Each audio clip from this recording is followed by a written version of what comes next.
No.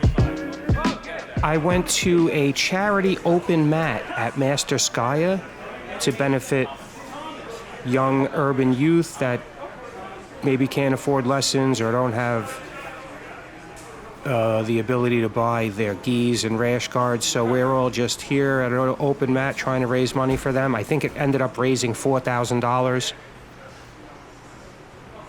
This is Masterskya Academy in Brooklyn, in Manhattan. So if you're ever in New York City, it's in the Chinatown area. So I did a couple of rolls when I first walked in, but I didn't want to start recording right away. So I waited because I didn't want people to really notice the camera. So once people forgot it was there, then I made my wife hit the record button. I do tell them, before I put it on the channel, but usually after the roll. That way I get a natural reaction out of people. Not always after, but many times. So what ended up happening was I rolled with a couple of purple belts, a blue belt, all really nice guys. I think one guy was a brown belt. He went super easy. Everybody was, super cool, working their technique in a non-competitive way, if that makes sense. So here I'm just showing him some positions that he would want to get to, because what I ended up finding out is Tom is a new white belt.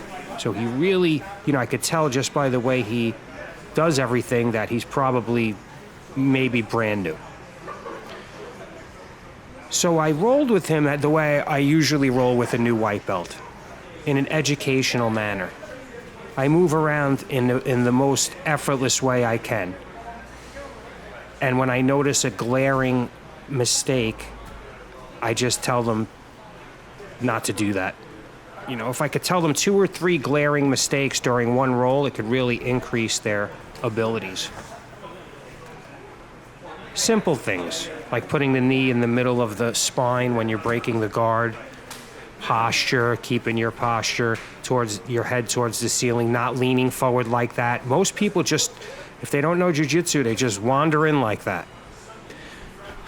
So here I'm kind of experimenting with stuff. I'm not really going to finish him, which is fun in its own way. When people say they can learn from a white belt, I think what they really mean, or how I see learning from a white belt, is having an active partner that I can experiment on with offense that I've never tried before.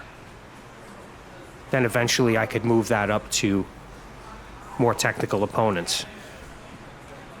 But the first time I try something, it's usually on a white belt. So again, very casual, non-competitive, more positional. So he's trying to get his hand under my chin. I'm gonna let him climb all over me. I had a coach that hated when you let someone climb all over you, but I think as a new white belt, you gotta give him a break. Then as they become more competitive, I turn the gas on a little bit more. So here I'm showing him that he wants to break the posture. So if he's in the guard, he wants to keep his posture. Here I'm saying you put your knee in the middle, and then you arch your back and push on the hips, and that breaks the guard. As you could see, it popped right open. I had to tell him to hold it. But Tom is a really nice guy. He's 45 years old. He still has a few good years left. I rolled with those people in the background, I believe. That's the woman in black right there. Her name was Kate, I believe. She was visiting. She had an accent. So now I'm rolling with James. Now, James and I have a video on here. I'm going to put it in the description, from when he was a white belt and I was a new blue belt. I think 8 or 9 years ago. We used to train at Elements in Bed-Stuy. So it's always great getting together with a old training partner. But James and I go hiking, and we're friends outside of the gym. We used to play Star Wars after class, even though I'm not a video game guy. So here I noticed right away his leg work got a lot better, because James is a purple belt now. and he's an athletic guy, and I think he's my age.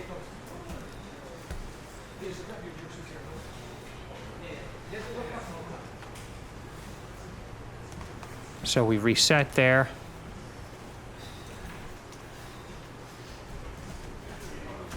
He's got good, much better leg pummeling during his initial guard pass. That's the main thing I noticed about him. He rolls in a disconnected way a little bit, or that's what he's doing at the moment.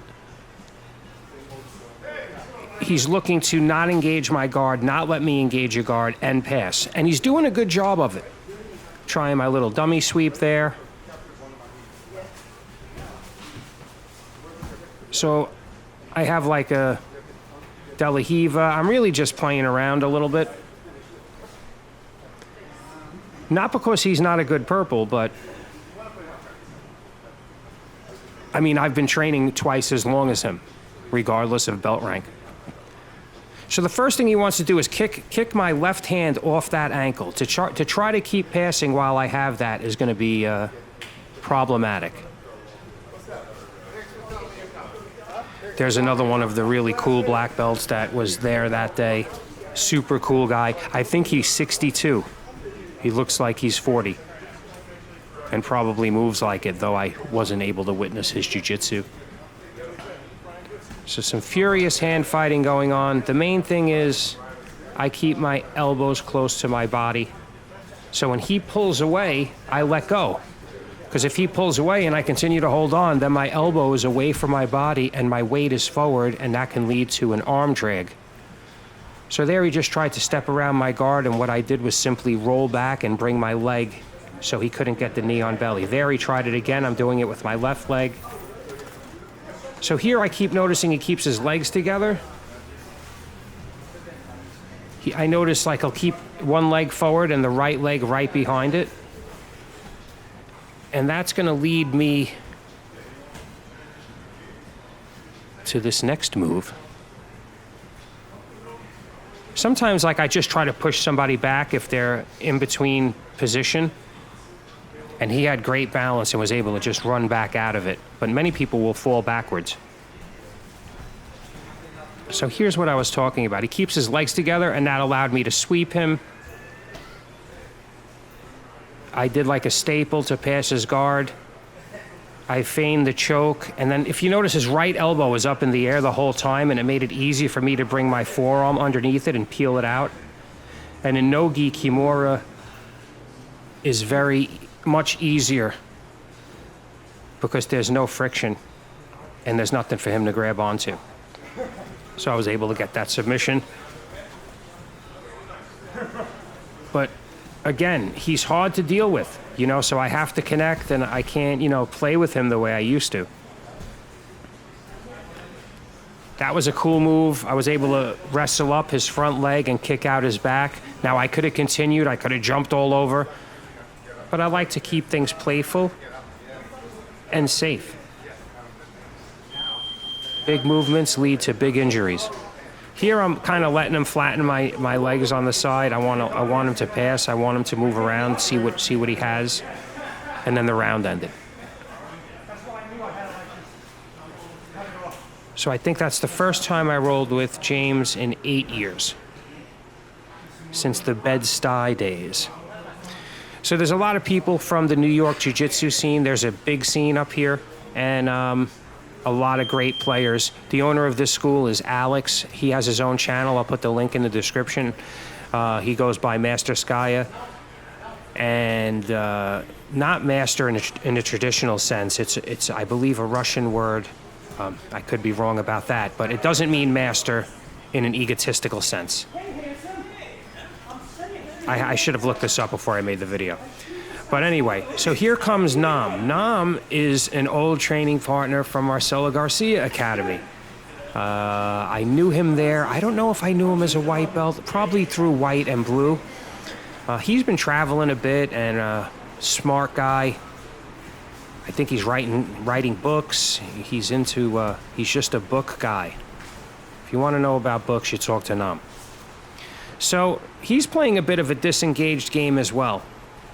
Now, I haven't rolled with him in probably about 4 years. It's amazing how fast time travels. Time travels. Time goes by. People say, oh, how long have you been training? They're like, oh, 4 years. I'm like, oh, you just started. But they think it's a long time. So he's trying his best to initiate some type of guard pass. He was being very disconnected at first. There I almost wrestled up. See how when he puts his foot forward, I could just pick it up and stand up. That's why I'm on my knees this way. It allows the wrestle up very easily. The other reason is, if you notice, I don't do very little stand-up passing. I didn't want to make a lot of big movements. In all honesty, I didn't want to attract a lot of attention. I'm at an open mat. I just want to have a relaxed time and work on my passing off the knees, pinning the legs, getting my knee slide in a slow, incremental manner. And I did this with all my partners there. Because the standing pass for me is a strength, and I only feel like I want to do it if I'm trying to be competitive. Or if somebody's so good, I have to just throw the kitchen sink at them. But even then, today I didn't do that. As you probably have seen in the role with Super Dave. Super Dave's jiu-jitsu is super technical, and he's an amazing coach. So there was a debate about being called professor. It sounds like too inflated or something. But to me, it just differentiates between a regular black belt that's just training and maybe he's competing. Maybe he doesn't have any interest in teaching. And the guy that's been there for, 5 years, devoted, teaching all the time, teaching 4 classes a week or 6 or 8 classes a week. Yeah, he's a professor. Doesn't mean I'm going to call him professor if we go to Chipotle. But like my teacher, I call him Mike. He's my friend. But sometimes I call him professor. It's just a sign of respect. It's a sign, it's not like calling someone Sifu or master, or, it just simply means he's a knowledgeable teacher with teaching experience. So here Naum's playing guard. Sorry, I went off on a tangent. He's playing like a knee shield guard. So I'm looking to push his head down, staple his leg, kick out my right leg, and pass. But I want to do it incrementally. See? So I'm starting to get my right leg out. He readjusted his knee. I'm not trying to do any big movements, jump around. I already know what I could do there. My capabilities. So again, look, I have his leg hooked. I want to push him down. But I don't want to push him straight down. I want to push him to a dead angle, like I just did there. Oh, nice spin around by Naum to get out of that. See, that's a sign of experience. James is rolling with Mike Kalika in the background. Mike Kalika is a black belt competitor. He's an animal. Very good jiu-jitsu. He's been training forever. And he's going super easy. So here we're back to wrist fighting. So anyway, that's the new rash guard. You can buy it on xmarshall. I have the link in the description, the xmarshall link in the description. And I think there's a sale now, and you can get 10% off if you use code JITSOver50, and there's matching shorts too. I don't have them yet. That's another pair of shorts they sent me. They're good sponsors, xmarshall. They basically send me whatever I want, and their stuff is super high quality. Like on the bottom of the rash guard, it has these pieces. I guess it's to help prevent it sliding up.